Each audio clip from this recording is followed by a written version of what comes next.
Kita mulai Bapak dan Ibu sekalian.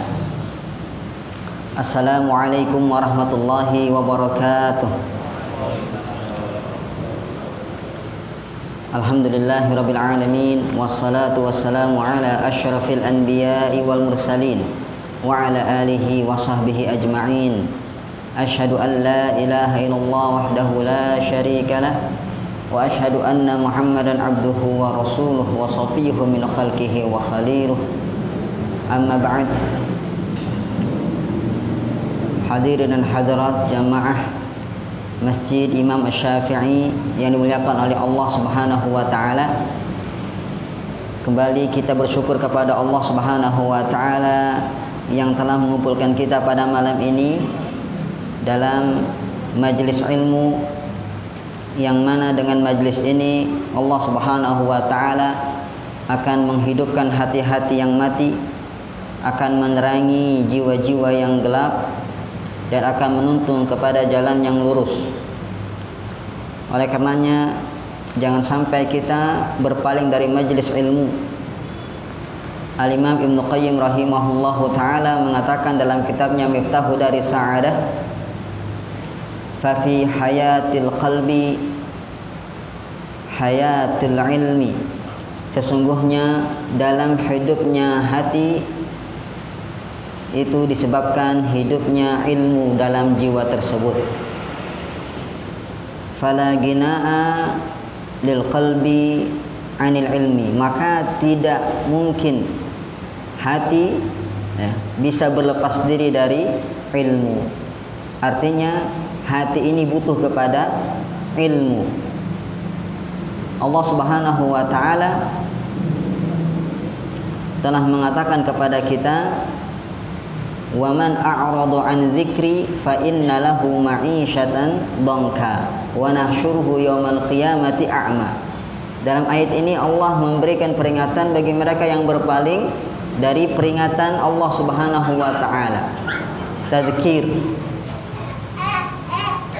Dan para rasul serta para ulama sebagai pewaris para rasul, mereka mengingatkan umat ini dengan ilmu yang telah mereka ajarkan, yang telah mereka tuliskan dalam kitab-kitab mereka.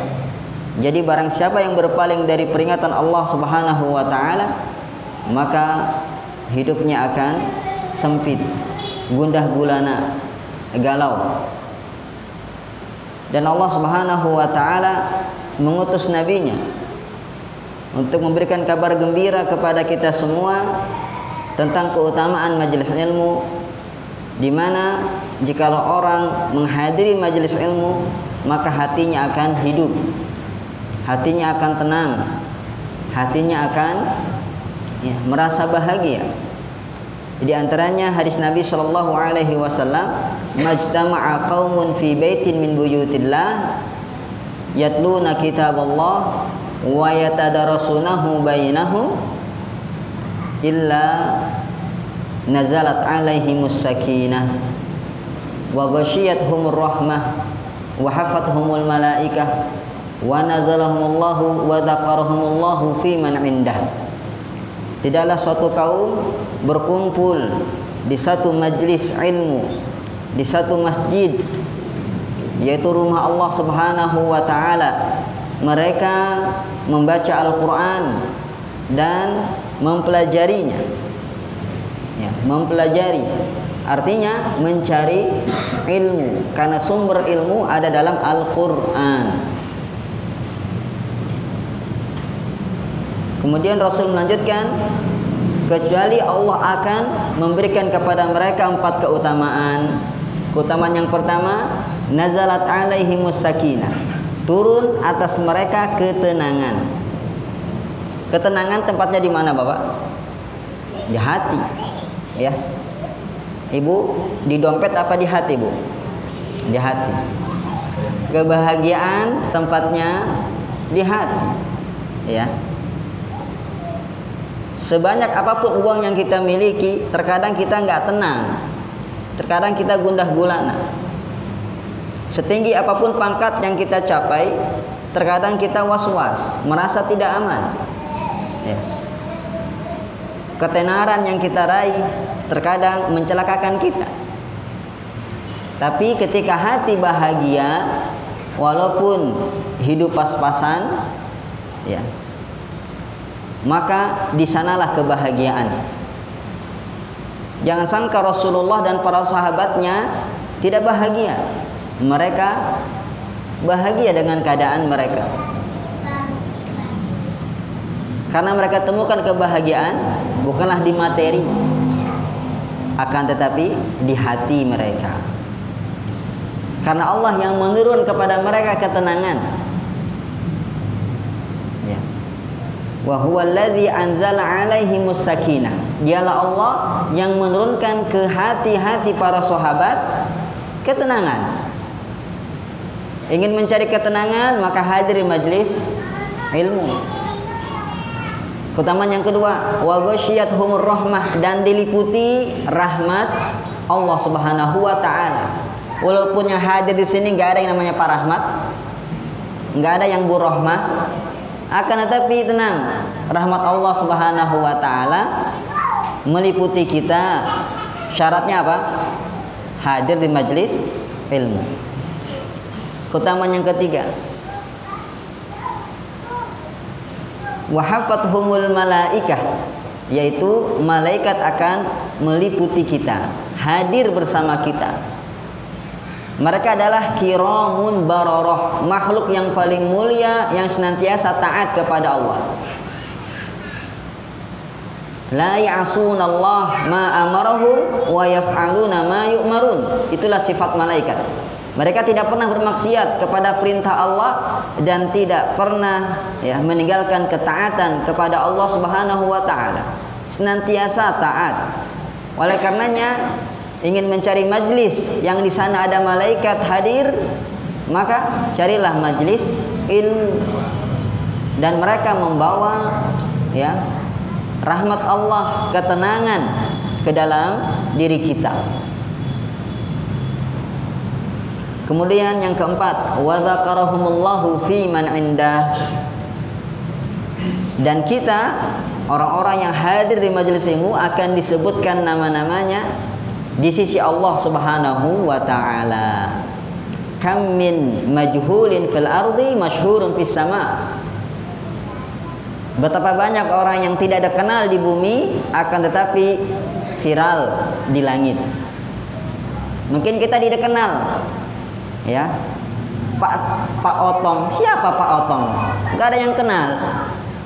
Tapi di langit terkenal. Bu Tukiyem, siapa Bu Tukiyem? Tapi karena hadir di majelis ilmu terkenal di langit. Ya, enggak dikenal di bumi, akan tetapi terkenal di langit. Sungguh keutamaan dari Allah Subhanahu wa taala bagi mereka yang hadir di majelis ilmu. Ya.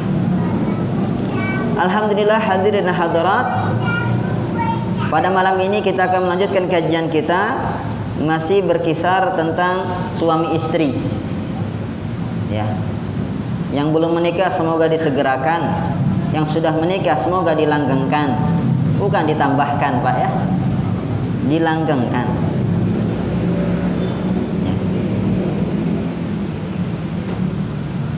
Dan sekarang kita masih di bab adab-adab berhubungan intim antara suami istri. Iya. Dan ini bagian yang ke-10 dari 12 poin ya, seni dalam berinteraksi suami istri. Bismillahirrahmanirrahim. Qala al-musannif rahimahullahu taala fi kitabihi Mukhtasar Minhajil Qasidin, berkata penulis kitab Mukhtasar Minhajil Qasidin Al-Imam Ahmad bin Abdurrahman Ibnu Qudamah Al-Maqdisi rahimahullahu taala, al-ashiru, poin yang ke-10, fi adabil jima', adab dalam berhubungan intim. Ini flashback. Pada pertemuan yang lalu kita telah membahas faidah dari berhubungan intim, dan saya nukilkan perkataan Ibnu Qayyim rahimahullahu taala. Siapa yang mencatat atau siapa yang menghafal? Silahkan bisa membantu teman-teman untuk murojaah. Apa faidah dari jima'? Karena sebagian orang menganggap jima' itu perkara yang tabu, ya, perkara yang biasa, kebutuhan, menunaikan kebutuhan, ya, rutinitas yang dilakukan oleh suami istri, ya, yang belum menikah tidak boleh. Tapi ternyata dalam jima' ada faidah yang sangat besar, ada hikmah yang sangat agung. Silakan Pak Untung senyum-senyum, ini hafal atau bagaimana? Ya, yang bisa nyebutin dapat hadiah. Silakan Bapak. Betul, Masya Allah. Menjaga keberlangsungan keturunan kita, ya. Kalau tidak ada hubungan intim, dari mana kita mendapatkan anak? Ya, keturunan kita. Kita nggak bisa mendapatkan keturunan, ya, dengan izin Allah kecuali dengan lewat hubungan intim. Ini sebab, ya. Alhamdulillah dengan hubungan intim kita memiliki keturunan, kita memiliki anak. Anak kita menikah lagi, kemudian kita memiliki cucu, dan seterusnya, yang dengannya, ya, keberlangsungan hidup manusia terjaga, ya, yang dengannya umat Islam semakin banyak, yang dengannya Rasulullah berbangga-bangga di hadapan para umat. Rasulullah SAW pernah didatangi oleh seorang laki-laki, "Ya Rasulullah, wahai Rasulullah, aku tertarik dengan seorang wanita, dia cantik dan dia memiliki kedudukan yang tinggi, ya, memiliki harta. Apakah aku boleh menikahinya?" Kata Nabi, "Jangan."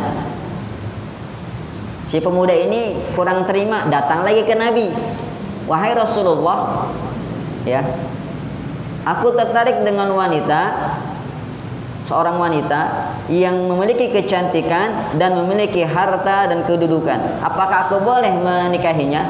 Kata Rasul, "Tidak." Masih juga ngeyel. Datang ketiga kalinya pemuda tersebut kepada Nabi dengan pertanyaan yang sama. Apa kata Nabi? "Tazawwajul wadudal walud fa inni mukatsirun bikumul umam yaumal qiyamah." Menikahlah dengan wanita yang penyayang, ya, penyayang, bukan galak kayak kucing garong. Penyayang. Dan yang memiliki anak banyak, subur maksudnya. "Sesungguhnya aku akan berbangga-bangga dengan kalian di hadapan umat-umat pada hari kiamat." Ini dia hikmahnya kenapa Nabi melarang pemuda tadi dan umatnya tentunya, ya, dari menikah dengan wanita yang tidak subur, walaupun memiliki kecantikan, walaupun memiliki kekayaan atau kedudukan. Jadi agar keberlangsungan hidup manusia, khususnya umat Nabi Muhammad sallallahu alaihi wasallam. Kalau tidak ada uzur, tidak ada penyakit, jangan batasi keturunan, ya. Kalau untuk tanzim, mengatur, silahkan. Akan tetapi membatasi ini tidak boleh, ya. Jangan cukup 2, ya. Jangan cukup 2, apalagi 1, kayak gitu. Banyak orang-orang, ya, di luar sana yang sudah menikah belasan tahun, puluhan tahun nggak punya anak. Kita yang subur, ya, mampu, kok malah membatas-batasi. Nanti nggak jadi kebanggaan umat Nabi Muhammad Sallallahu Alaihi Wasallam, ya kan? Kemudian faedah yang kedua, Bapak. Yang kedua apa?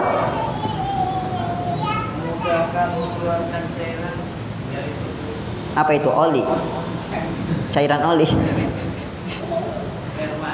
Ya. Kenapa harus dikeluarkan, Pak? Iya, betul. Yaitu mengeluarkan cairan dalam tubuh jikalau tetap ditahan, nggak dikeluarkan, maka bisa membahayakan kesehatan, nggak bagus buat tubuh kita. Makanya butuh disalurkan, karena ini penelitian mengatakan seperti itu ya, bukan ngada-ngada. Jadi kalau dipendem aja ya, itu bisa membahayakan tubuh kita. Kemudian yang ketiga,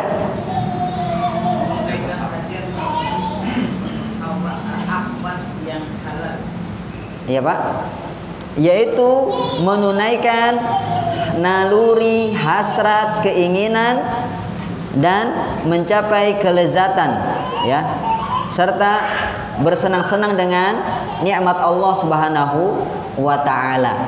Di antara nikmat terbesar atas kaum laki-laki adalah wanita. Kelezatan dan kenikmatan yang terbesar adalah tertunaikannya syahwat kita, wahai para laki-laki dan perempuan juga tentunya.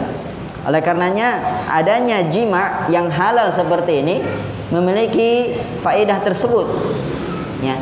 Dengan jima kita bisa menunaikan hasrat kita. Kita kepengen ya, marah-marah kita tanpa sebab ya kan, ngacak pasir di halaman rumah nggak ada sebabnya, kayak anak kecil kayak gitu, nggak nafsu makan dan lain sebagainya. Ternyata ya itu sebabnya. Ternyata kita kalau lapar pasti makan, setelahnya kenyang, nikmat betul. Ternyata ada juga ya syahwat yang lain, bukan syahwat perut saja juga, tapi syahwat kemaluan. Dan syahwat kemaluan ini jikalau ditunaikan, alhamdulillah bisa mendatangkan kebahagiaan, bisa mendatangkan ya konsentrasi, fokus, gairah kayak gitu, dan semangat. Beda kalau pemuda sudah siap nikah, pengen nikah, kebelet nikah, tapi nggak nikah-nikah. Apa yang terjadi? Suntuk aja bawaannya, ya, lemas aja bawaannya, galau aja bawaannya, ya, seperti itu. Di pinggir jalan dilihatnya boneka, ya, dikiranya wanita, kan parah seperti itu. Maka cepatlah menikah wahai pemuda. Ya. Tayyib. Oleh karenanya itu dia 3 faedah yang disebutkan oleh Ibnu Qayyim dalam kitabnya At-Tibbun Nabawi dan Zadil Ma'ad. Dan kita sebutkan pada pertemuan yang lalu adab-adab jima' yang pertama, yaitu disunahkan untuk memulainya membaca bismillah. Bismillah. Karena dengan bismillah tersebut kita telah menghalau syaitan. Ya, syaitan itu selalu ingin ikut campur dengan kehidupan kita sehari-hari. Jadi jangan sampai kita membiarkan dia ikut campur dalam hubungan intim kita. Ingat ketika makan, Rasul tertawa melihat sahabat makan. Ya. Dia lupa membaca bismillah. Ingat-ingat di pertengahan makan, Rasulullah tertawa. Ditanya, "Kenapa tertawa wahai Nabi?" Beliau mengatakan, "Aku melihat setan makan bersamamu, tapi ketika engkau membaca bismillah, setan pun muntah." Muntah. Jadi dalam makan pun setan ikut. Ya. Jadi setan itu ngeri. Kita tidur itu setan tidurnya bermalam di mana? Di hidung kita. Bahkan setan bisa mengalir di darah kita. Bisa masuk ke dalam hati kita, membisikkan ya, bisikan-bisikannya. Itu setan. Ketika kita buka baju lupa baca bismillah, setan bisa melihat aurat kita. Bahkan ketika hubungan intim, kalau kita nggak baca bismillah, setan mungkin, ya, kata para ulama, di antaranya Imam Syaukani rahimahullah, setan ikut berhubungan intim sama kita. Mau? Nggak mau kan? Ya, istri kita milik setan. Jadi bacalah bismillah. Lebih lengkap lagi baca doanya, doa berhubungan intim, yaitu apa? Ini pada hafal pasti ini. Sudah dihafal Pak seminggu Pak? Sudah ya? Pak Untung coba baca Pak Untung. Nggak hafal. Jadi gimana Pak Untung caranya? Bismillah aja. Ya Allah. Ya. Dihafalkan Bapak. Ya. Kalau bisa nggak apa-apa, dibaca lewat HP nggak apa-apa, dibaca lewat tulisan nggak apa-apa, di kertas, ya. Tapi kalau ditempel di dinding, ya itu hati-hati Pak. Nanti bukannya kita yang hafal duluan, anak kita yang hafal duluan, ya. Nanti sama gurunya, ya, Ahmad, bukan Ahmad Hawashi ya, Ahmad kecil yang lain. Ahmad, coba baca doa sebelum tidur. Dibacanya, dia ingat kertas yang ditempel bapaknya di tempat tidur. Allahumma jannibna syaitan wa jannib asyaiton ma razaqtana. Ya, si gurunya pun kaget. Dari mana kau dapat itu wahai Ahmad? Itu di kamar Abi dan Umi, ditempel di tembok di atas tempat tidur. Saya kira itu doa sebelum tidur. Kayak gitu. Allah musta'an. Akhirnya Pak Untung, Bu Untung dipanggil, ya kan? Allah. Dibaca. Karena faedahnya besar Bapak dan Ibu sekalian. Kata Nabi sallallahu alaihi wasallam, barang siapa yang berhubungan intim, yang hendak ya, barang siapa yang hendak berhubungan intim dengan istrinya, kemudian dia membaca bismillah, Allahumma jannibna syaitan wa jannib asyaiton ma razaqtana.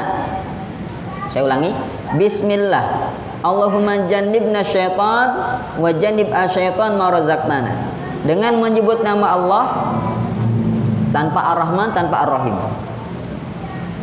Ya Allah, jauhkanlah kami dari syaitan. Jauhkanlah kami dari syaitan. Dan jauhkanlah syaitan dari apa yang Engkau berikan kepada kami. Ya, bisa berupa anak, betul? Bisa berupa kenikmatan. Jangan ikut campur syaitan dengan kenikmatan yang kami raih.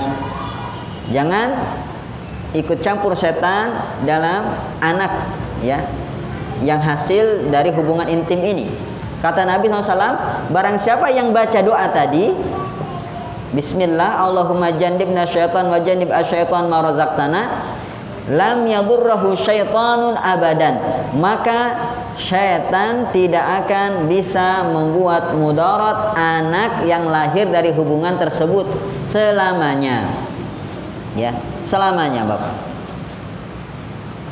Dari kecil sampai wafat, dari lahir sampai wafat, kayak gitu. Tidak akan membahayakan.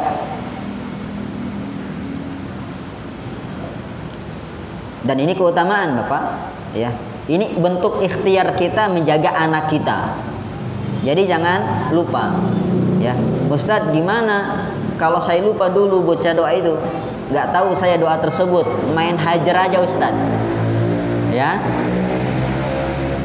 Maka ikhtiar yang lain Bapak, dengan zikir pagi petang misalkan, dengan mendidik anak kita baik-baik, ya, memberikan perlindungan kepada anak kita dengan doa, ya, kita bacakan Allahumma inni u'idzuka bikalimatillahi tammah min kulli syaitanin wa hammah wa min kulli ainin lammah, atau dengan qul a'udzu birabbil falaq, qul a'udzu birabbin binnas, ya, dibacakan kepada anak kita, ikhtiar, ya, kalau lupa. Jadi bentuk ikhtiar, karena kata Nabi tidak akan memudaratkan si anak tersebut. Ya, di antara para ulama ada yang menafsirkan tidak akan memudaratkan badannya, ya, dan agamanya. Ada yang mengatakan tidak akan memudaratkan tubuhnya dan akalnya. Adapun agama tidak ada jaminan. Ya, kalau agama juga terjaga, pasti dia menjadi ma'sum. Tidak mungkin anak ma'sum, ya, terjaga dari dosa, tidak mungkin. Karena tugas setan mengajak kepada kemaksiatan. Wallahu a'lam, apapun itu kita amalkan. Itu kan penafsiran para ulama. Kemudian beliau melanjutkan walinhirafu 'anil kiblah, dan jangan menghadap kiblat. Berhubungan intim itu jangan menghadap kiblat. Kiblat itu arah yang mulia, ya, tempat kita menghadap salat. Fawali wajhaka syatral masjidil haram. Kalau kita salat maka hadapkanlah ya wajah kita ke arah Masjidil Haram. Ini menurut ya, penulis. Akan tetapi dalilnya tidak ada. Ya, tidak ada. Wallahu alam ya, selama tidak ada dalil maka tidak ada larangan. Karena hukum asal itu boleh. Berbeda dengan buang air besar. Ya. Buang air kecil, maka di sana ada dalil yang melarang memang. Akan tetapi untuk hubungan intim ya, maka tidak ada dalilnya dari Al-Qur'an maupun dari hadis. Jadi hukumnya boleh. Para ulama melarang ya, mungkin karena dikiaskan dengan buang air besar dan buang air kecil. Di mana ya kan kedua perbuatan tersebut mengeluarkan sesuatu dari kemaluan. Wallahu alam ya, tapi itu tidak ada dalilnya yang tegas, yang kuat. Wa an yataghatta huwa wa ahluhu bitsaubin. Yang ketiga, wa alla yakuna mutajarridaini, yaitu suami istri berpakaian minimal selimutan, jangan telanjang bulat, tidak ada sehelai benang pun yang menutupinya. Ini adab yang ketiga ya, karena dalam sebuah hadis dikatakan ma ra'aitu minhu wa ma ra'a minni. Rasulullah tidak pernah melihatku dan aku tidak pernah melihat beliau dalam keadaan telanjang. Tapi ini hadisnya lemah, tidak bisa dijadikan dalil. Jadi boleh, betul, boleh. Dalilnya adalah hadis Aisyah radhiyallahu taala anha yang mengatakan kuntu agtasil ma'an Nabi sallallahu alaihi wasallam. Dulu aku mandi bareng sama Nabi sallallahu alaihi wasallam. Ya. Wa aidina takhtalif fil ma minal janabah, dan tangan kami berebutan air karena airnya dikit, Pak. Ya, jadi berebutan, sisakan untukku ya Rasulullah. Ya.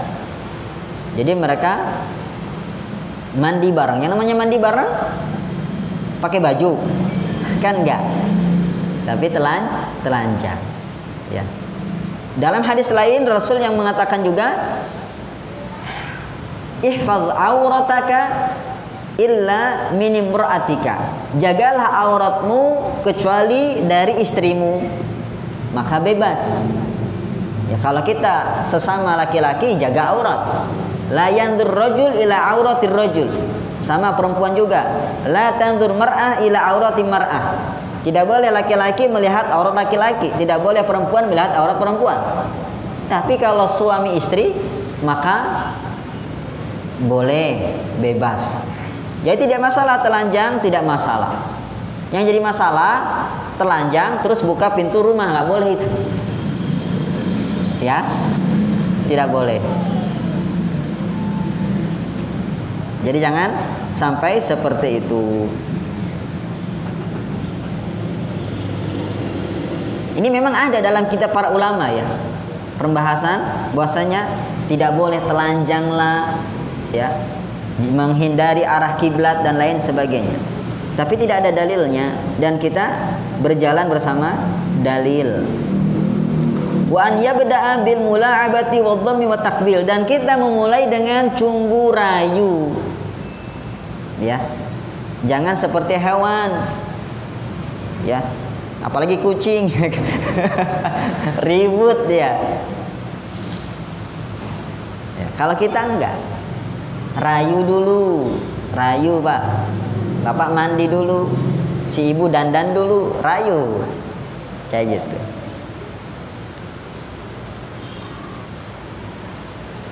Cumbu setelah itu dengan menciumnya atau memeluknya, ya. Jangan langsung main, ya. Babak final, ya kan enggak kasihan. Ya, tidak nyaman. Banyak para wanita mengeluh suaminya. Ya, langsung babak final. Nggak ada penyisihan dulu. Nggak ada babak penyisihan, nggak ada pemanasan, ya. Tapi lakukanlah cumbu rayu, bermesraan dulu, nggak apa-apa goda-godain, ya. Kulihat ke atas langit, kok bintangnya kurang satu, ya kan? Ternyata di hadapan abang bintangnya, ya kan? Seperti itu.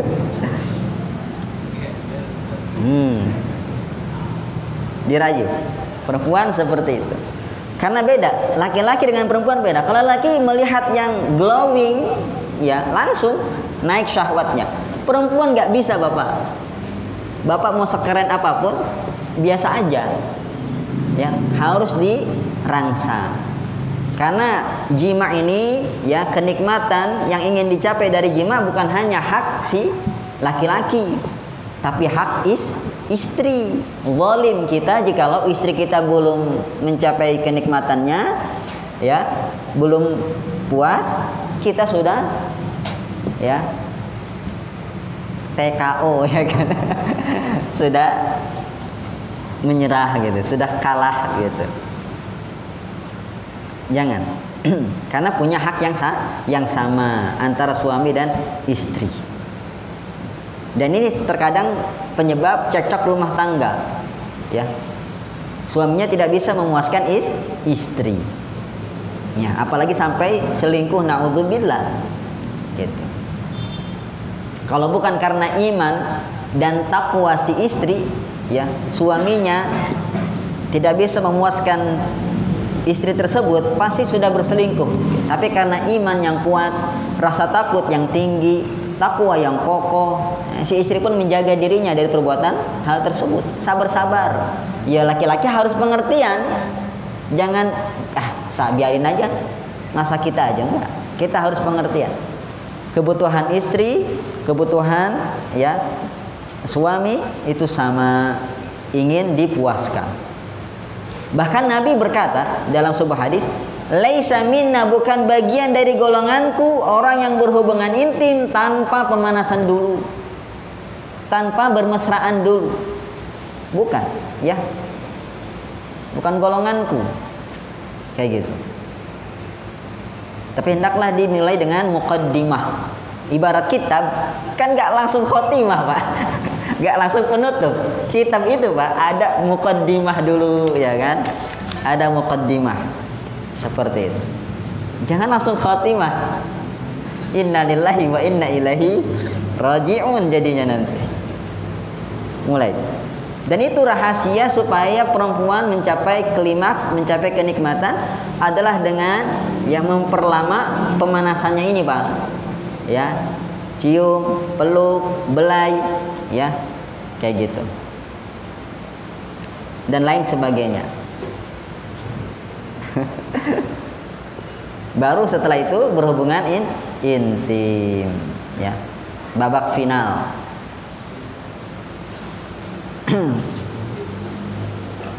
Dan usahakan istri jadi juara pertamanya, Pak, ya.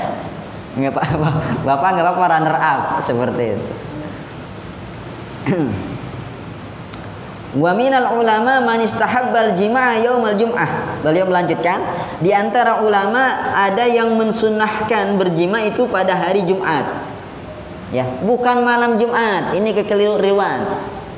Katanya apa? Malam Jumat nih. Salah, tidak tepat. Ya, kurang pas. Bukan malam Jumat. Akhi, mau kemana? Kok malam Jumat cepet amat, WA-nya nggak aktif, ya kan? Mau ritual malam Jumat, akhi, ya, kayak gitu. Biasanya aktif, ya kan? Kok nggak aktif lagi, nggak terlihat lagi. Ya, WA terakhir terlihat jam 8, ya. Biasanya jam 10 terakhir terlihat. Ini kok jam 8 terakhir terlihat, kayak gitu. Awas ditandai sama temennya, ya, setiap malam Jumat. Bukan malam Jumat, akan tetapi yang betul lihat hari Jumat. Hari Jumat. Jadi gimana, Ustadz? Ya ditunda. Kalau mau dapat keutamaan ini, sunnahnya maka tunda sampai subuh. Jadi sholat subuh dulu, ya. Yang biasanya jogging ganti, ya kan, dengan olahraga di dalam kamar, kayak gitu. Keutamaannya apa? Kata Nabi Shallallahu Alaihi Wasallam, "Mani gtasala yaumal jum'ati wa ghassal wa batakara wa bakkar." Ya. Wadana wastama wa ansat. Barang siapa yang mandi pada hari Jumat, kemudian membuat mandi besar si istri, ghassal itu membuat istri kita mandi besar. Ini keutamaan orang yang sudah menikah. Kemudian dia berangkat, ya, pergi untuk sholat Jumat, bersegera pergi untuk sholat Jumat. Maka kata Nabi, kana ka'ajri sanatin siyamuha wa qiyamuha. Pahalanya besar, Pak. Maka dia mendapatkan pahala setahun penuh. Pahala apa ini? Pahala setahun penuh sholat, pahala setahun penuh puasa. Masya Allah, mantap Pak, mantap. Cuma kuncinya satu Pak, sabar, jangan malam Jumat, tapi sebelum Jumatan. Startnya setelah subuh, dimulai setelah subuh, ya. Kalau sebelum berangkat Jumat nggak masalah, ya. Jadi setelah subuh pun boleh, setelah subuh boleh. Dan pahala ini diperoleh, ya, dengan syarat-syarat tersebut. Syaratnya enak kan? Enak, ya. Kayak gitu. Jadi bukan malam Jumat. Ada memang hadis yang mengatakan malam Jumat, barang siapa yang berhubungan intim malam Jumat, maka baginya pahala seperti memerdekakan budak. Tapi ini hadis lemah, tidak bisa dijadikan dalil. Thumma idza qadha watarahu falyatamahhal litaqdiya wataraha. Nah, ini dia. Kemudian jadi disebutkan malam Jumat, hari Jumat ini kenapa? Jadi kita boleh berhubungan intim kapan saja.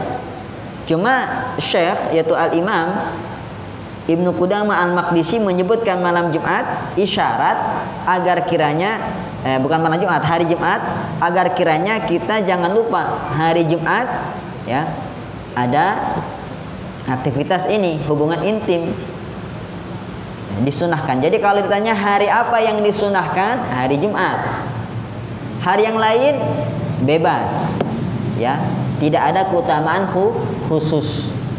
Yang terpenting jangan tanggal merah, ya. Loh, maksudnya libur nasional? Bukan. Ketika istri sedang haid, jangan. Itu tanggal merah, Pak. Libur dulu, Bapak. Ya. Libur dulu. Tapi jangan jauhi istri kayak orang-orang Yahudi. Tetap berinteraksi dengan istri, deketin dia, hibur dia. Ya seperti nggak ada yang terjadi apa-apa. Ya, nggak ada bedanya. Cuma bedanya nggak ada itu. Ya, nggak ada hubungan intim. Bermesraan silahkan. Bahkan Nabi SAW itu bermesraan dengan istrinya. Ya. Kalau lagi haid, Rasulullah memerintahkan istrinya memakai sarung. Ya, pakai sarung atau celana dalam lah kalau sekarang mungkin. Kemudian Rasulullah mencumbu istrinya. Kata Nabi, isna'u kulla syai' illa nikah. Silahkan lakukan apapun kecuali hubungan intim. Silahkan, ya, mencumbu istri, mencium istri, memeluk istri, silahkan. Bahkan Rasul itu sama Aisyah radhiyallahu taala anha dan istrinya yang lain menjaga hubungannya walaupun ketika haid. Pernah Aisyah itu minum susu, ya, ini teh, nggak apa-apa, anggap saja susu. Kan di sini saya minum, ya. Nah, Aisyah memberikannya kepada Rasul, giliran Rasulullah minum. Rasul nggak minum di tempat yang lain, dia cari di mana tadi Aisyah minumnya. Oh, di sini. Rasul minum di mana Aisyah minum. Ya, jadi bekas bibir ketemu bibir. Kayak gitu, Pak. Nah, kalau kita enggak cari yang lain, ya kan, kotor, enggak. Itu bentuk keharmonisan, keromantisan suami istri, dan ini berpahala, ya Bapak. saling suapan, menyuapi, kayak gitu, ya, berpahala. Kata Nabi, hatta luqmah allati tadu'aha ya fi imra'atik, sampai suapan yang engkau letakkan di mulut istrimu itu sedekah. Jadi pahalanya besar. Jadi rumah tangga itu ibadah. Apapun yang kita lakukan dengan istri kita itu ibadah. Kemudian Syekh melanjutkan, jikalau si laki-laki tadi sudah menunaikan hajatnya, sudah keluar hasratnya, ya, maka hendaklah dia, ya, jangan tergesa-gesa tamat, jangan. Tapi biarkan istri kita mencapai kenikmatan juga. Ini yang saya maksudkan tadi. Ya, jangan sampai hanya suami yang mencapai kenikmatan, si istri ya belum mencapai kenikmatan, ya ternyata suami sudah selesai. Ya, si suami pergi gitu saja. Tidak. Seharusnya ya biarkan istri kita mencapai kenikmatan yang sama. Ya. Kayak gitu. Kalau bisa bareng, alhamdulillah.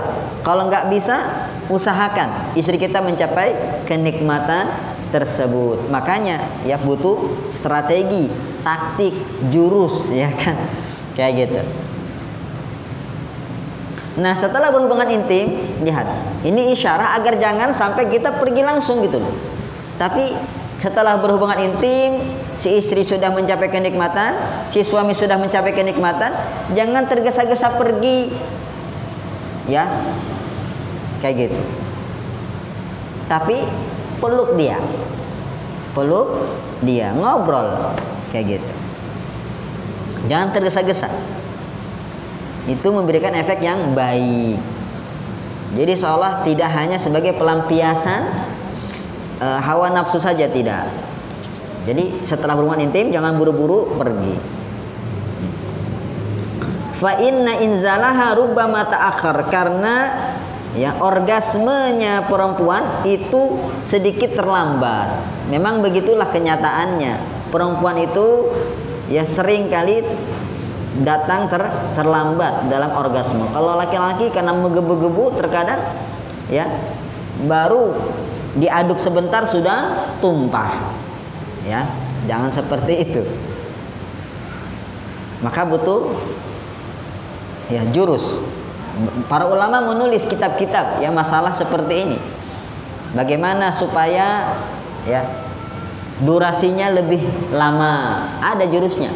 Di kitab-kitab para ulama yang menjelaskan. Ya, seperti kitab Uqudul Lijain ya, fi huquqiz zaujain, karya ulama kita. Ya, orang Indonesia. Ada lagi Kashful Izar. Ya. Kalau diartikan pakai bahasa Indonesia lucu gitu. Menyingkap sarung. Kashful Izar. Izar tuh sarung, Pak. Membuka sarung. Entah kenapa namanya kayak gitu, ya kan?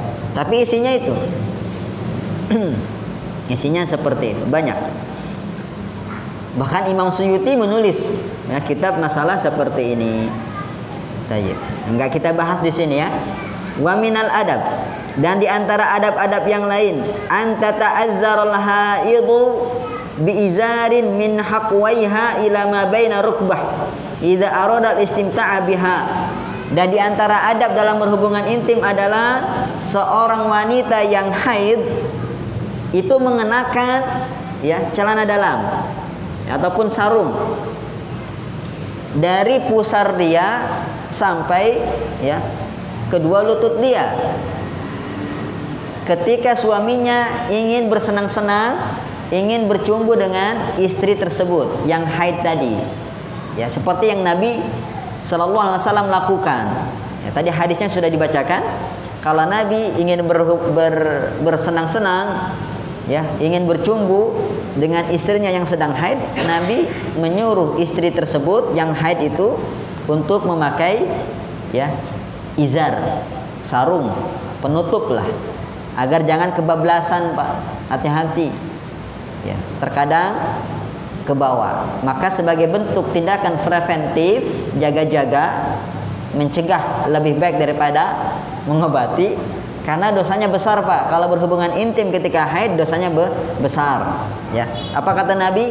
Man atam ra'atahu haidhan aw fi duburiha faqad kafara bima unzila ala Muhammad. Barang siapa yang mendatangi istrinya ketika haid. Mendatangi di sini maksudnya berhubungan intim dengan istrinya ketika haid, atau berhubungan intim dengan istrinya di duburnya, dimasukkan ke dalam dubur. Maka kata Nabi, maka dia telah kufur dengan Al-Quran yang diturunkan kepada Nabi Muhammad SAW. Karena dalam Al-Quran dilarang. Yas'alunaka 'anil mahid qul huwa adza fa'tazilun nisaa fil mahid. Ya. Jauhilah oleh kalian, jangan berhubungan intim dengan istri yang sedang haid.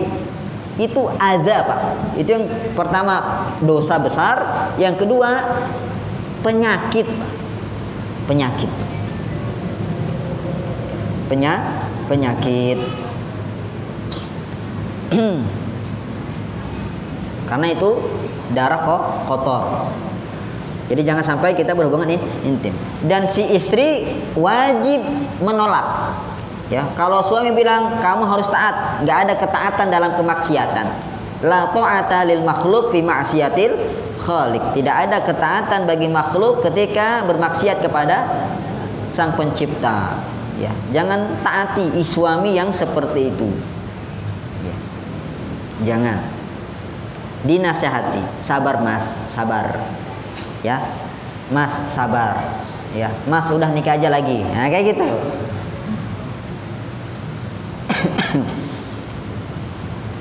Wala yajuzu wat'uha fil haid, dan tidak boleh berhubungan intim ketika haid, tidak boleh.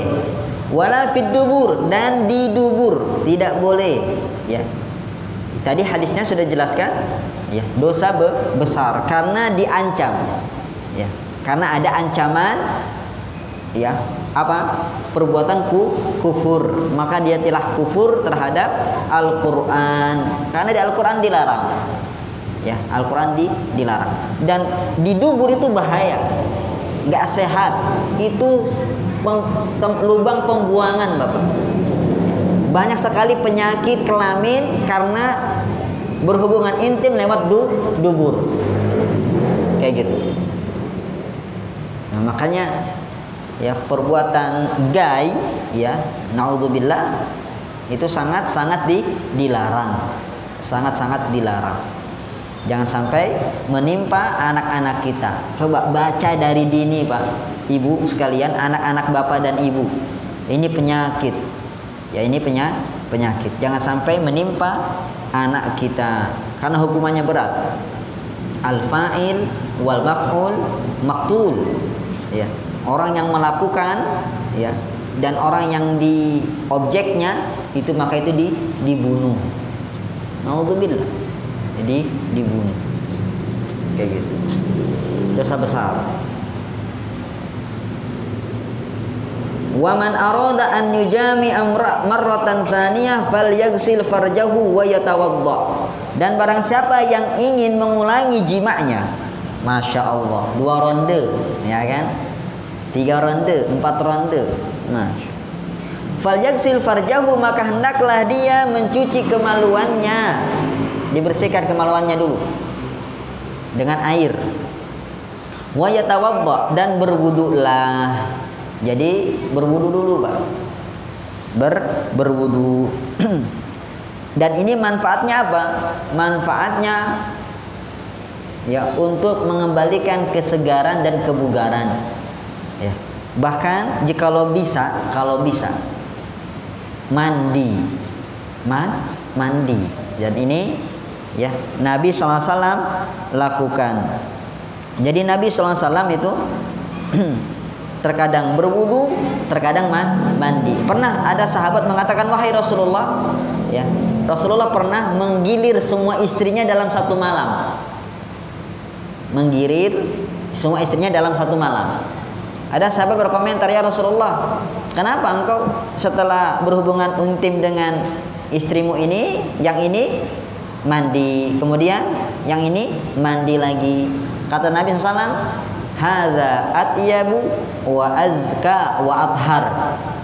Ya, dengan mandi dulu itu azka, lebih suci, wa atyab, lebih baik, wa athhar, lebih suci, lebih suci, lebih bersih. Seperti itu. Jadi faedahnya besar sekali.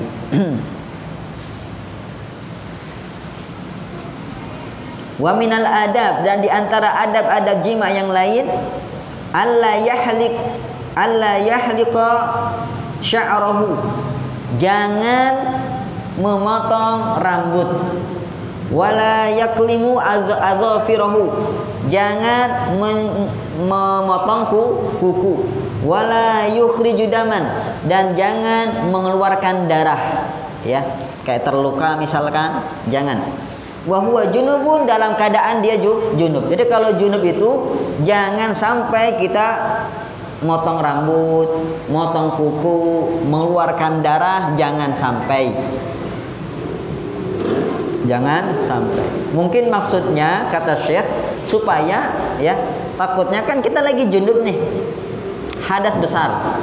Jadi harus suci dulu baru kita potong kuku. Kalau kita potong kuku duluan atau potong rambut duluan, berarti ini kan masih ada yang belum terbasuh. Kayak gitu maksud Syekh ini.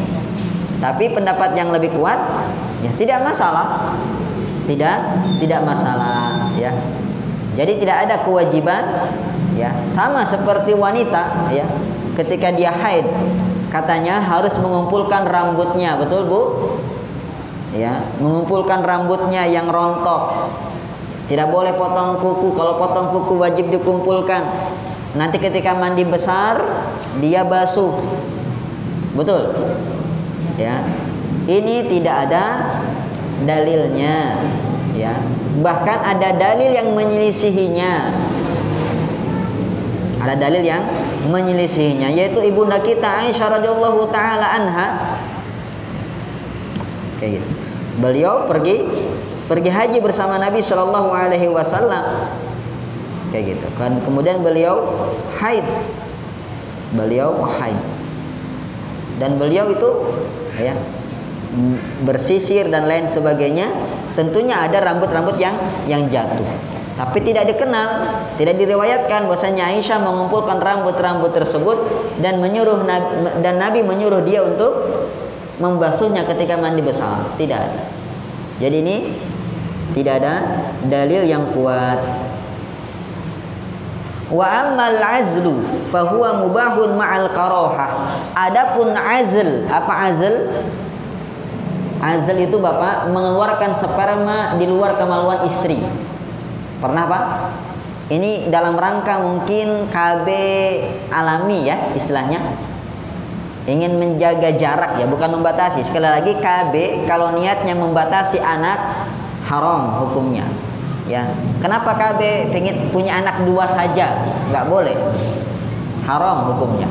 Tapi kalau KB tujuannya untuk menjaga jarak, ya, takutnya tahun ini hamil, ya, tahun ini melahirkan, tahun depan hamil lagi, kasihan, ya, kasihan istri kita misalkan, akhirnya dia KB. Maka kalau menjaga jarak nggak masalah, tapi jangan sampai membatasi keturunan. Kalau membatasi keturunan tidak boleh. Nah, azal ini mengeluarkan kemaluan pula, mengeluarkan sperma di luar kemaluan istri, kayak gitu. Maka ini mubah hukumnya, mubah. Ma'al karohah, tapi dimakruhkan. Kenapa dimakruhkan? Karena di situ ada hak istri yang tidak ditunaikan, yang tidak tertunaikan, yang tidak kita berikan kepada dia.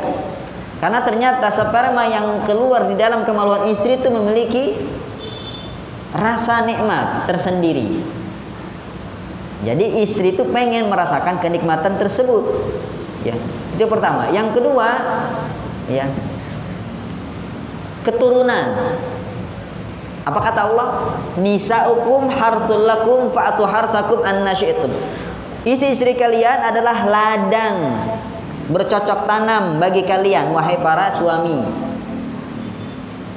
Nah, ketika kita tidak mencocok tanam karena kita cabut dan kita keluarkan sperma di luar, apakah terjadi ya benih tertanam di situ? Tidak. Jadi kita telah berbuat sesuatu yang dibenci, ya. Seperti itu. Loh, kenapa sampai dibolehkan walaupun ada makruhnya?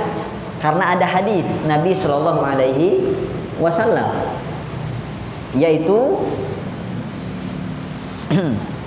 kunna na'zil wal Qur'anu yanzil. Ya. Kata para sahabat, kami dulu melakukan azl, mengeluarkan sperma di luar kemaluan istri, dan Al-Quran senantiasa turun. Maksudnya apa? Nggak ada Al-Quran turun melarang kita berbuat seperti ini, dan Rasul pun tahu nggak ada larangan, dan Allah Maha tahu nggak ada larangan, nggak ada ayat turun nggak boleh melakukan itu, nggak ada. Nah, jadi tidak masalah berbuat azl. Cuma satu masalah tadi, hak istri yang belum tertunaikan. Maka para ulama mengatakan jikalau ingin azl, minta izin kepada istri. Paham ini, Pak? Mah, boleh saya keluarkan sperma di luar kemaluan? Oh, jangan, Pak. Maka tetap tidaklah, karena ini berkaitan dengan hak istri. Tapi kalau si istri bilang nggak apa-apa, papi, ya, maka boleh, tidak masalah. Paham ini, Pak? Jadi tergantung keridhaan istri. Kalau istri ridha, tafadhal. Kalau istri tidak ridha, maka jangan, ya, kayak gitu. Inilah dia adab-adab berhubungan intim yang dijelaskan oleh penulis di kitab ini. Dan di sana masih ada adab-adab yang lain sebenarnya. Ya, sebenarnya berhubungan intim itu bebas, Pak.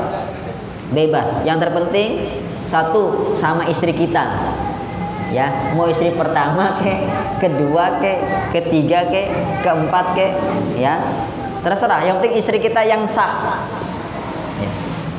Yang kedua, jangan dilakukan ketika haid. Tidak boleh. Ya, dosanya dosa besar. Yang ketiga, jangan dilakukan di dubur. Harus di lubangnya, di kemaluan. Nisaukum harsul lakum fa'tu harsakum anna syi'tum. Ya. Istri-istri kalian itu adalah ladang bagi kalian untuk bercocok tanam. Maka silahkan datangi istri kalian dari arah mana saja. Yang terpenting di kubulnya, di kemaluannya. Mau bapak datangi istri bapak dengan gaya menyamping, dengan gaya bapak di atas istri di bawah, atau istri di atas bapak di bawah, atau dengan cara berdiri, atau dengan cara duduk, atau dengan cara istri menungging, ya bapak dari belakang, tidak masalah. Ya, tidak masalah. Yang terpenting satu syaratnya tadi, di kemaluan, bukan di dubur. Bukan di dubur, ya. Seperti itu. Alhamdulillah. Dan hati-hati khurafat dalam masalah seperti ini. Pada zaman Nabi tersebar khurafat. Barang siapa yang mendatangi istrinya lewat belakang, ya, di kemaluannya, memang di kemaluan dimasukkan, akan tetapi lewat belakang. Ya. Maka kata orang-orang Yahudi, barang siapa yang punya anak dari hubungan tersebut, maka anaknya akan juling, ya, juling. Dan ini dibantah oleh Al-Quran langsung, oleh Al-Quran. Apa kata Allah? Nisa'ukum harsul lakum fa'tu harsakum anna syi'tum. Kayak gitu. Bahkan Nabi mengatakan ketika Umar mengadu, ya Rasulullah, aku merubah posisiku dengan istriku tadi malam. Jadi biasanya Umar bin Khattab itu berhubungan intim dengan istrinya dengan satu gaya saja, yaitu gaya orang Makkah, gaya orang Makkah, gaya orang Madinah, kayak gitu, atau gaya yang lain. Orang Madinah itu, ya, istri di bawah, laki-laki di atas, Itu kebiasaan suami istri Madinah. Ya. Suaminya Madinah, istrinya Madinah. Itu istri di bawah, laki-laki di atas. Atau gaya orang Makkah, kebiasaan orang Makkah, yaitu mendatangi istrinya lewat belakang. Jadi istri menunggu suami dari belakang, seperti itu. Nah, Umar bin Khattab mengatakan, hawaltu rahli, aku telah berubah posisi, gak seperti biasanya. Maka Nabi SAW terdiam, nggak bisa menjawab sampai turun ayat tersebut. Nisa'ukum harsul lakum fa'atu harthakum anna syi'tum.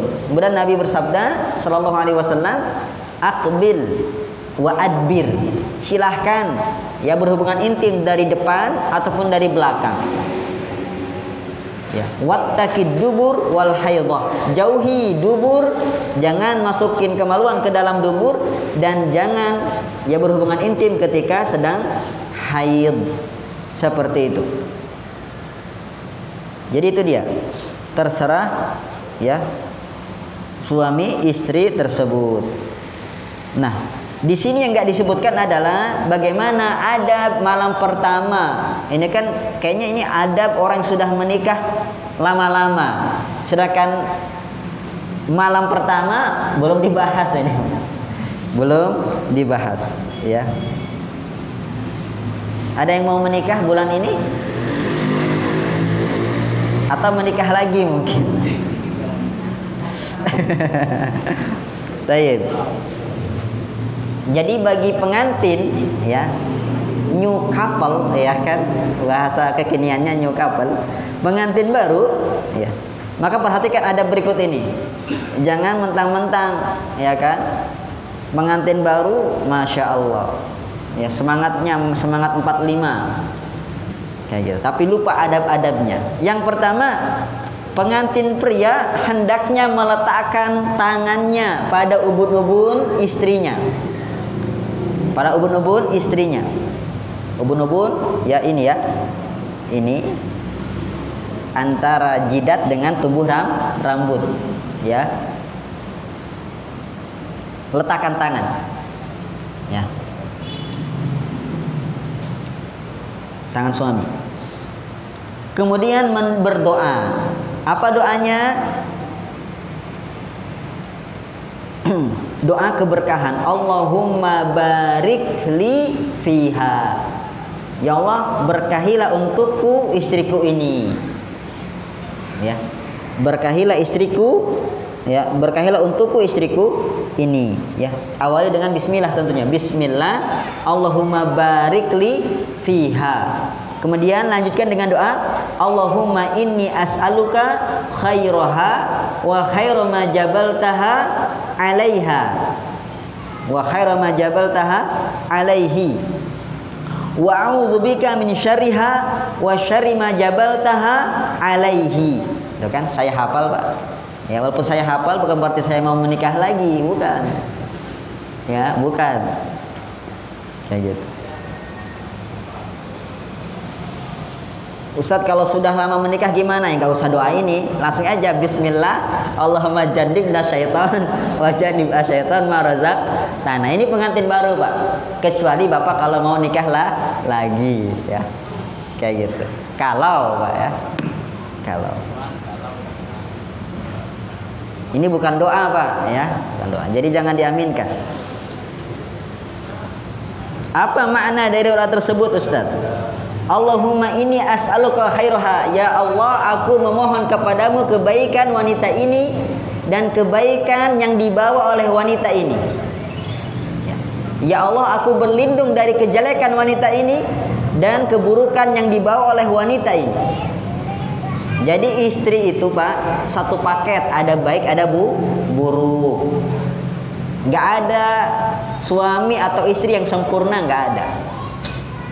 Kayak gitu. Ada dia kaya raya tapi pesek. Ya. Ada dia kaya tapi hitam. Ya. Ada dia kedudukannya tinggi, badannya pendek. Ya. Enggak ada yang sempurna. Kayak gitu. Ada dia cantik tapi cerewet kayak cabai rawit, ya kan? Kayak gitu. Gak ada yang sempurna. Maka sikap kita adalah berdoa seperti ini. Ya. Salah satu ikhtiar kita apa?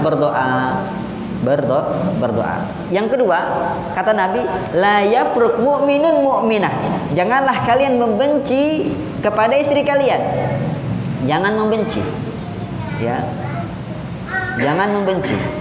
Kenapa? Mungkin saja engkau benci kepada satu sifat dia, tapi kalian ridho kepada sifat dia yang lain. Ada istri kita cerewet, tapi dia pinter masak, suka memasak masakan yang kita sukai. Seperti itu.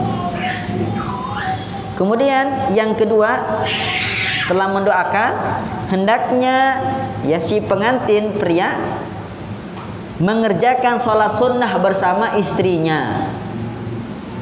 Sholat sunnah 2 rakaat dengan berjamaah. Si laki-laki di depan, wanita di belakang. Ya, bukan sejajar, enggak. Kalau laki sama laki-laki sejajar. Tapi kalau perempuan makmumnya maka di belakang. Di belakang. Kenapa untung? Mau nikah lagi atau gimana nih? Ngangguk ya. Mengerjakan sholat sunnah 2 rakaat secara berjamaah bersama istrinya. Ya, dan ini memang nggak ada dalil dari hadis Nabi SAW, tapi ada pengamalan sahabat dan wasiat sahabat. Dan tentunya sahabat gak mungkin mengada-ngada dalam perkara agama ini. Berarti ini memang memiliki hukum marfu'. Ya, kedudukannya seperti hadis Nabi. Gak mungkin para sahabat berbuat bid'ah. Gitu. Di antaranya adalah hadis dari Abu Sa'id, bekas budak Abu Usaid, namanya Abu Sa'id, bekas budak Abu Usaid. Abu Sa'id berkata, aku menikah ketika aku masih seorang budak. Ketika itu aku mengundang beberapa sahabat Nabi Shallallahu Alaihi Wasallam, dan di antara mereka ya ada Abdullah bin Mas'ud, ada Abu Dzar, dan ada Hudzaifah radhiyallahu taala anhum. Dan ada sahabat-sahabat yang lain, tapi 3 sahabat ini disebutkan menunjukkan apa? Ya, ini sahabat kibar, sahabat senior, kayak gitu. Ilmunya lebih tinggi. Lalu tibalah waktu sholat, maka Abu Dzar radhiyallahu taala anhu bergegas mau maju sebagai imam, tapi dilarang sama para sahabat yang lain. Jangan wahai Abu Dzar, ya. Abu Sa'id lah yang berhak menjadi imam. Akhirnya Abu Sa'id, padahal dia bekas budak, itulah Islam. Ya, memuliakan setiap orang. Yang penting iman dan takwa. Jadi Islam itu mengajarkan hak asasi manusia. Ya, menjaga hak asasi manusia. Semuanya sama. Yang membedakan adalah takwa. Maka Abu Sa'id pun ya maju mengimami sholat. Padahal beliau masih budak, ya, masih budak. Kemudian mereka menasihati Abu Sa'id, wahai Abu Sa'id, jika istrimu nanti datang menemuimu, ya, hendaklah kalian berdua sholat sunnah 2 rakaat. Lalu mintalah kebaikan kepada Allah, ya, dan mintalah perlindungan kepada Allah dari kejelekan istrimu. Kemudian kata mereka, ya, setelah itu terserah kamu. Sya'nuka wa sya'nu imra'atik. Terserah kamu mau ngapain. Jadi sholat dulu Bapak. Ya, jangan langsung terjang, ya kan? Seperti itu. Nah, baru setelah itu ya bercumbu, rayu, bermesraan, seperti saling suap menyuapi. Kalau dulu Nabi itu pakai susu, Pak. Susu diminum sama suami istri. Setelah itu baru, ya kan? Ketok pintu mertua, ya kan? Aduh, gak jadi. Barakallahu fikum. Mungkin ini yang bisa disampaikan pada malam ini. Insyaallah pekan depan ya akan kita bahas hasil dari hubungan intim itu. Apa itu, Pak? Anak. Melahirkan anak. Bagaimana fikih dalam melahirkan adab fikih dan adab dalam melahirkan anak, ya. Setelah lahir anak, kita bahas perceraian. Allahu Akbar. Ya, bukan berarti setelah punya anak kita cerai, enggak. Tapi ini ilmu yang penting kita ilmui. Ini tinjauannya lain, Pak, bukan tinjauan fikih, tapi tinjauannya tinjauan ya secara menyeluruh. Ya, dari segi hikmahnya, adabnya, ya, bagaimana menyikapinya secara bijak. Terkadang kalau cuma pakai fikih, ya, kalau cuma pakai fikih, ya kurang sempurna gitu. Jadi dengan adanya belajar kitab ini, insya Allah akan lebih harmonis, ya kan, lebih romantis dan lebih mendatangkan maslahat, insya Allah taala. Barakallahu fikum. Jika ada pertanyaan silakan.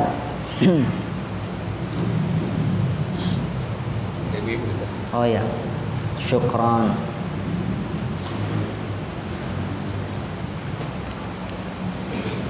Assalamualaikum warahmatullahi wabarakatuh. Waalaikumsalam warahmatullahi wabarakatuh. Pak Ustadz, saya mau bertanya, ya, bagaimana status pernikahan jika seorang suami hanya menafkahi istri secara lahir, tapi tidak menafkahi secara batin? Ini mana suaminya ini? Ya, biar di training dulu. Sudah lebih dari 10 tahun, Allah musta'an. Karena sebelumnya suami punya istri kedua, tapi telah bercerai dan sekarang kembali ke istri pertama. Itulah dia, ya. Akhirnya kembali ke cinta pertama juga. Apakah mereka harus menikah kembali dan suami tidak pernah mentalak istri pertama? Wassalamualaikum warahmatullahi wabarakatuh. Ya. Ini pertanyaannya sebenarnya apa ini? Kayak ada dua kasus ini. Yang pertama, suami tidak menafkahi istri.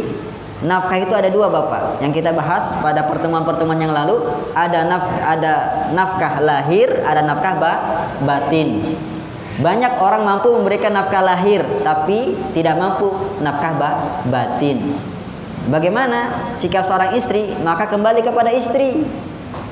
Ya, kembali kepada istri. Kalau dia ridho dengan hal tersebut, merasa cukup dengan nafkah lahir saja, ya maka nggak masalah. Kembali kepada istri, karena ini hak istri. Kalau tidak, maka silahkan ya untuk mengajukan perceraian. Ya, karena khawatir daripada nanti jatuh kepada perkara yang haram, betul Pak? Ya, mencari hal yang haram, mendingan kita meminta cerai, seperti itu. Tapi jangan terburu-buru cerai, cari solusi yang lain. Ingat, ya, al-kayyu akhirud dawa. Al-kay itu, ya, pengobatan dengan api itu obat paling terakhir. Sama, cerai itu obat paling terakhir, solusi paling akhir. Dan tidak recommended, cerai itu nggak recommended sebenarnya. Kalau nggak darurat kali. Oleh karenanya, jikalau masih ada solusi lain, misalkan, ya, kalau masalahnya misalkan batin di sini kurang perhatian, ya, tidak menemanin, tidak mabit, tidak bermalam, ya dinasihati. Jikalau batin ini masalahnya adalah masalah hubungan intim, ya maka kalau dia ejakulasi dini misalkan, atau tidak bisa berdiri misalkan, maka diobati, diterapi, insya Allah, ya. Tidaklah Allah turunkan penyakit kecuali ada obatnya. Kayak gitu. Cari solusi, ikhtiar dulu. Seperti itu. Dan bisa dengan cara yang lain, Bapak. Nggak mesti pakai itu.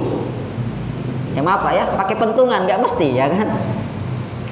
Untuk mendapatkan kenikmatan, si istri atau si suami bisa dengan anggota tubuh yang lain. Betul? Ya, bisa dengan jari misalkan. Yang penting sama suami istri. Kayak gitu. Nah, mohon maaf, ini karena apa? Masalah hukum, ya. Jadi dijelaskan seperti ini. Ya, innallaha la yastahyi 'anil haqqi. Allah enggak malu terhadap kebenaran. Adapun mengenai yang soal kedua, yaitu suami menikah lagi dan sudah cerai, ya kan? Kalau sudah cerai maka terpisah, ya. Jikalau sudah habis masa iddah, maka laki-laki lain ya yang menikahinya. Tidak bisa langsung balik rujuk begitu saja.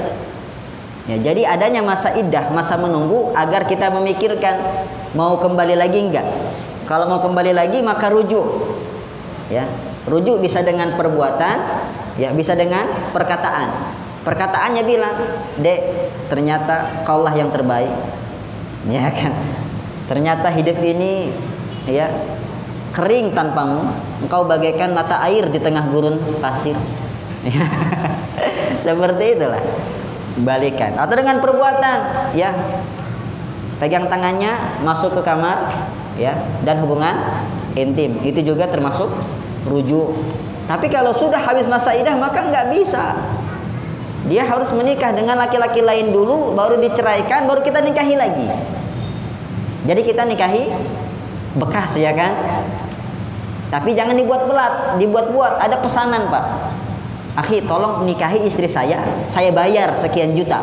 Setelah itu ceraikan ya." Nikahi, kemudian engkau berhubungan intim dengan istri saya, ya. Sudah yakin berhubungan intim, ya. Kemudian ceraikan. Enggak boleh. Ya. Itu namanya nikah tahlil. Enggak boleh, dilarang. Bersekongkol seperti itu. Harus natural. Seperti itu, Ibu. Jadi ibu setuju beliau balik lagi dengan istri keduanya, ya.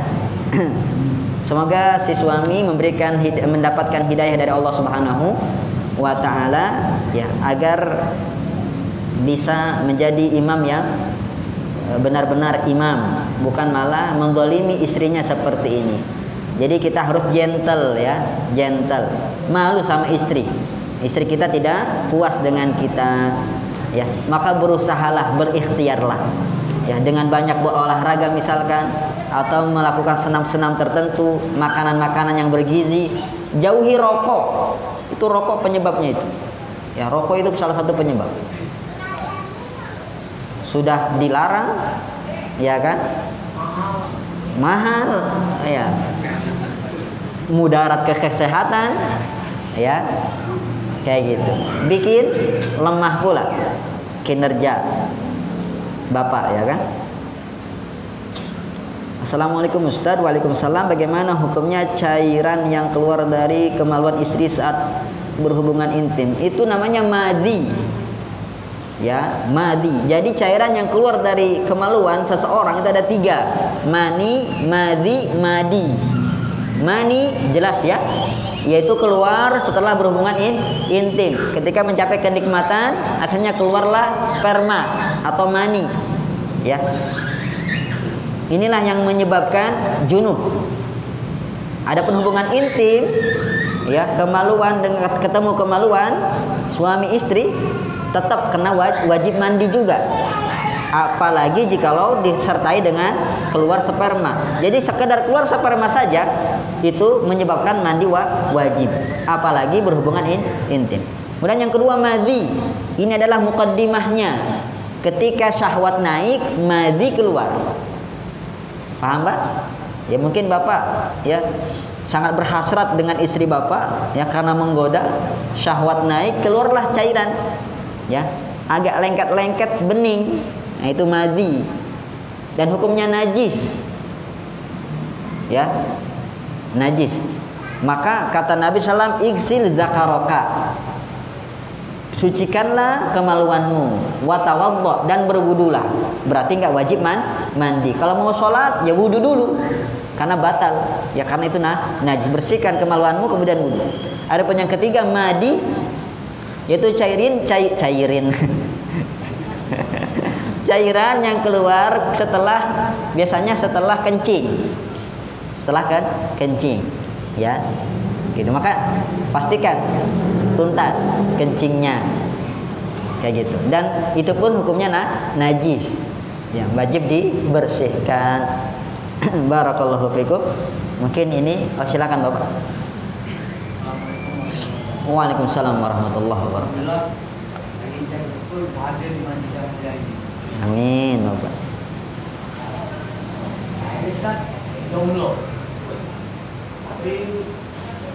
Jomblo apa mantan, Pak?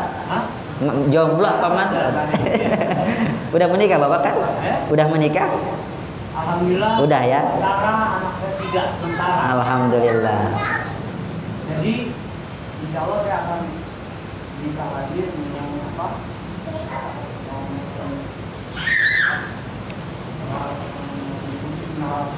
Iya. Dan ingin punya anak.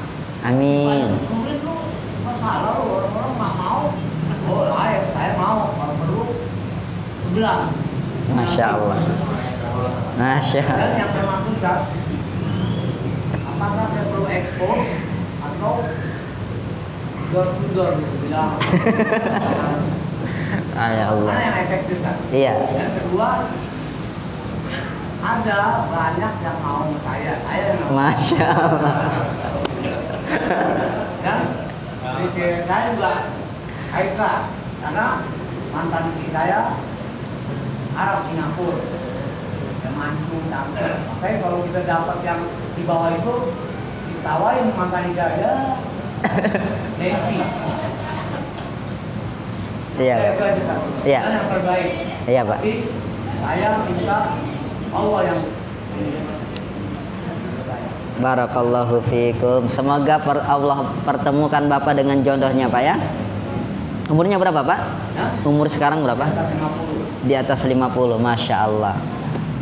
Kayak masih 17 tahun Pak. Ya semangatnya ya. banyak Arab nggak mampu. Iya. Sarwa umur 85 kalau Jawa anak 3. Iya. Alhamdulillah. Jadi bagaimana? Kambing nggak darah tinggi karena dia bergerak. Iya. Ini orang Melayu Indonesia makan kambing harus tidur. Ya udah. Kena. Gumpal di kanan, kolesterol, kupingan. Iya. Ginseng. Jadi, untuk mengenai cari jodohnya Bapak, maka bisa dengan cara-cara yang syar'i. Bapak pengen menikah ya dengan seorang akhwat, maka tempuhlah cara-cara syar'i. Wa'tul buyuta min abwabiha, kata Allah, datangilah ya rumah itu dari pintunya. Pintu depan. Bukan dengan lewat pintu belakang. Ya pemuda zaman sekarang kalau mau menikah lewat pintu belakang, Pak. Gimana itu? Pacaran dulu, ya kan? Bawa kabur dulu, ya. Japri dulu, ya kan? Harus lewat-lewat yang cara-cara yang syar'i. Nah, di antaranya ketika Bapak menemukan ada akhwat yang Bapak tertarik dengannya, maka datangilah bapaknya, orang tuanya. Bapak sampaikan maksud baik Bapak. Assalamualaikum Pak, saya memiliki niat yang baik untuk menikahi anak Bapak misalkan. Kayak gitu. Kalau dia nggak punya kalau dia nggak punya bapak misalkan, ya datangi walinya yang lain. Misalkan abangnya ke, ya, pamannya ke, dan lain sebagainya. Kemudian cara yang kedua bisa lewat perantara. Maklar. Ya, perantara untuk menyampaikan hajatnya. Seperti Khadijah radhiyallahu taala anha menyampaikan hajat ketertarikan dengan Rasulullah itu lewat orang, tidak langsung, ya. Kayak gitu. Karena kalau langsung ya nanti menimbulkan fitnah, apalagi lewat japrian. Itu setan menggodanya. Ya, menggoda. Jadi lewat jalur-jalur yang syar'i. Seperti itu, Bapak. Di Facebook apa enggak? Jangan. Saya enggak mau ada foto saya dulu dah. Iya, nanti terlihat apa yang tidak layak dilihat. Barakallahu fikum, jazakumullah khairan. Semoga Allah Subhanahu wa taala mempertemukan kita dengan pasangan kita yang terbaik dunia dan akhirat, jodoh kita di dunia dan di surga Allah Subhanahu wa taala. Semoga yang sudah menikah rumah tangganya menjadi harmonis, sakinah, mawaddah, warahmah. Amin ya rabbal alamin. Allahumma alimna ma yanfa'una wanfa'na bima 'allamtana, rabbana zidna ilman warzuqna fahman ya muallima Daud alimna ya mufahhima Sulaiman fahimna. Subhanakallahumma wa bihamdik asyhadu an la ilaha illa anta astaghfiruka wa atubu ilaik. Mohon maaf jika ada salah kata, salah ucap. Assalamualaikum warahmatullahi wabarakatuh. Ini Bapak hadiahnya.